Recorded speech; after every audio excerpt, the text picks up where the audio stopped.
Hi ಎಲ್ಲರಿಗೂ ನಮಸ್ಕಾರ. Welcome back to Charegowda YouTube channel. So ಇವತ್ತಿನ ಲಾಗ್ ಬಂದು ನಾಳೆ ಎಳ್ಳು ಅಮಾವಾಸ್ಯೆ ಅಂತ ಅಂತಾರೆ. ಸೊ ಎಳ್ಳು ಅಮಾವಾಸ್ಯೆ ಮುಖ್ಯವಾಗಿ ಪೂಜೆ ಮಾಡೋದು ಪಿತೃಗಳಿಗೆ ಮತ್ತು ಶನಿ ದೇವ್ರಿಗೆ ಪೂಜೆ ಮಾಡ್ತಾರೆ. ಸೊ ಇದು ಇಂದಿನ ಇಂದಿನ ಕಾಲದಲ್ಲಿ ಇದು ಮೇನ್ ಏನಕ್ಕೆ ಇದು ಎಳ್ಳು ಅಮಾವಾಸ್ಯೆ ಅಂತ ಕರಿತಿದ್ರು. ಸೊ ನೆಗೆಟಿವ್ ಎನರ್ಜಿ ಎಲ್ಲ ಹೋಗಲಿ ಅಂತ ಹಿಂದೂ ಧರ್ಮದಲ್ಲಿ ಅದು ವಾಸ್ತುಶಾಸ್ತ್ರ ಅಂತ ನೆಗೆಟಿವ್ ಎನರ್ಜಿ ಹೋಗಲಿ ಅನ್ನೋ ಕಾರಣಕ್ಕೆ ಒಂದು ದೀಪ ಇಟ್ಟು ಅದಕ್ಕೆ ದೀಪ ಒಳಗಡೆ ಮಣ್ಣಿನ ದೀಪ ಅದರೊಳಗಡೆ ಲವಂಗ, ಕರ್ಪೂರ, ಅರಿಶಿನ ಎಲ್ಲ ಹಾಕಿ ದೀಪ ಹಂಚ್ತಾರೆ. ಸೊ ಇದು ಮುಖ್ಯವಾಗಿ ನೀವು ಸಾಯಂಕಾಲ ಟೈಮಲ್ಲಿ ಹಚ್ಚಿದ್ರೆ ತುಂಬ ಒಳ್ಳೆಯದು. ಸೊ ಇದನ್ನು ನೀವು ಫಾಲೋ ಮಾಡ್ಬೋದು. ಸೊ ಇದರಿಂದ ನಿಮಗೆ ನೆಗೆಟಿವ್ ಎನರ್ಜಿ ಮನೆಯಲ್ಲಿ ಏನಾದರೂ ಇದ್ದರೆ ಅದೆಲ್ಲ ದೂರ ಆಗುತ್ತೆ ಅನ್ನೋದು ಒಂದು ನಂಬಿಕೆ ಇದೆ.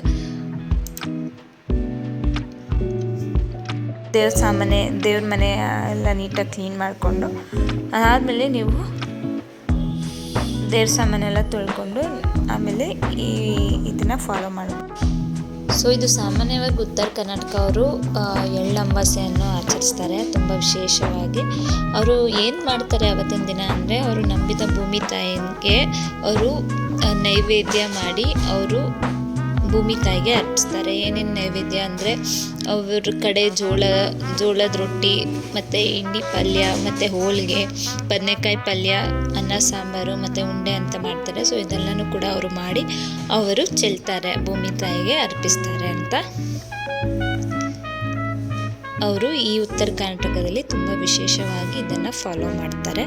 ಸೊ ಇದು ಕೂಡ ಒಂದು ಎಳ್ಳಿನ ಅಮಾವಾಸ್ಯೆಯ ವಿಶೇಷವಾದ ದಿನ ಅಂತ ಅವ್ರಿಗೆ ಹೇಳ್ಬೋದು.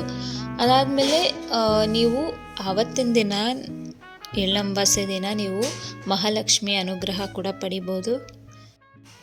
ಸೊ ಇದು ನಾನು ತಿಳ್ಕೊಂಡಿರೋ ಮಾಹಿತಿ ಪ್ರಕಾರ ನಿಮಗೆ ತಿಳಿಸಿದ್ದೀನಿ. ಸೊ ಇದರಲ್ಲಿ ಏನಾದರೂ ತಪ್ಪಾಗಿದ್ದರೆ ದಯವಿಟ್ಟು ಕ್ಷಮಿಸಿ, ಮತ್ತು ಅದನ್ನು ನಾನು ನೆಕ್ಸ್ಟ್ ಟೈಮು ಕರೆಕ್ಟ್ ಮಾಡ್ಕೊಳ್ಳೋಕ್ಕೆ ಟ್ರೈ ಮಾಡ್ತೀನಿ. ಏನೇ ಇದ್ದರೂ ಕಮೆಂಟಲ್ಲಿ ಹೇಳಿಸಿ, ನಾನು ನೆಕ್ಸ್ಟ್ ಟೈಮ್ ಕರೆಕ್ಟ್ ಮಾಡ್ಕೊಳ್ಳೋಕ್ಕೆ ಟ್ರೈ ಮಾಡ್ತೀನಿ. ಇನ್ನೊಂದು ಇಂಪಾರ್ಟೆಂಟ್ ಥಿಂಗ್ ಬಿಟ್ಬಿಟ್ಟೆ ಇಲ್ಲಿ ಸೈಂಟಿಫಿಕ್ ರೀಸನ್ ಕೂಡ ಇದೆ. ಹಿಂದಿನ ಕಾಲದಲ್ಲಿ ಏನಕ್ಕೆ ಅವರು ಕರ್ಪೂರ ಮತ್ತು ಅರಿಶಿನ ಮತ್ತು ಲವಂಗ ಕೂಡ ಸುಡ್ತಾಯಿದ್ರು, ಏನಕ್ಕೆ ಅಂದರೆ ಅದು ಗಾಳಿನ ಶುದ್ಧೀಕರಿಸುತ್ತೆ. ಆಮೇಲೆ ಬ್ಯಾಕ್ಟೀರಿಯಾ ಇರುತ್ತಲ್ಲ ಅದೆಲ್ಲ ಕೂಡ ಸಾಯ್ತಿತ್ತು.